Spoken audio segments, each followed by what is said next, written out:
সরু রাস্তা পেরিয়ে প্রায় ৩০০ পরিবারের বসবাস। অগ্নিকাণ্ড কিংবা অসুস্থতায় ফায়ার সার্ভিস ও অ্যাম্বুলেন্স প্রবেশের কোনো সুযোগ নেই। সড়কের মুখে উঁচু দুটি বিল্ডিং এর দেয়াল সংকুচিত করেছে প্রবেশ পথ। ফায়ার ব্রিগেডের গাড়ি এখানে এসে পরে কান্না করে চলে গেছে, ওরা একেবারে স্ট্রিক্টলি এখান থেকে বিদায় হয়ে চলে গেছে। এখন আমি আপনি এখন কি চাচ্ছেন? আমরা কি এভাবে কি দিনের পর দিন আমরা কি এভাবে কি কষ্ট করে যাব?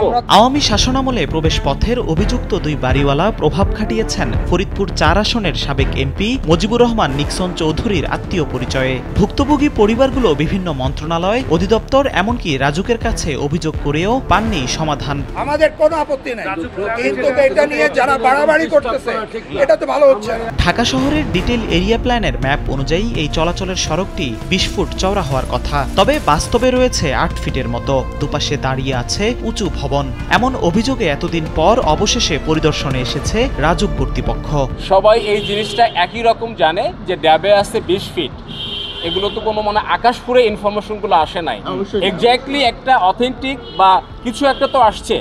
ড্যাবে আসছে ২০ ফিট, আমার এখানে রাস্তা হবে ১০ ফিট।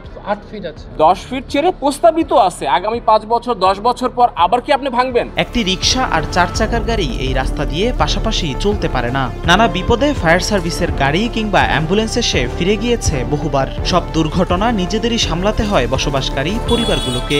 পাশের বাড়িওয়ালা আছে, সামনের বাড়িওয়ালা আছে, আমরা সবাই এই জায়গায় আছি। আমরা এই জায়গায় কেউ ৫০ বছর যাবত, কেউ ২০০ বছর যাবত, কেউ বা ২০ বছর যাবত আছি। অসুস্থ হলে অ্যাম্বুলেন্স ঢুকানো যায় না, তারপরে আমরা কোথাও গেলে পারে প্রাইভেট কার ঢুকাইতে পারি না, অনেক সমস্যা। চিকন রাস্তার কারণে ধরেন রোগী অসুস্থ হলে তখন অ্যাম্বুলেন্স নিয়ে ভিতরে আসা যায় না, ফায়ার সার্ভিস তো আসে না। তবে অভিযুক্ত বাড়িওয়ালা বলছেন ভিন্ন কথা। তার দাবি, রাজধানী উন্নয়ন কর্তৃপক্ষের ছাড়পত্র নিয়েই ম্যাপ অনুযায়ী সড়কের জায়গা রাখা হয়েছে।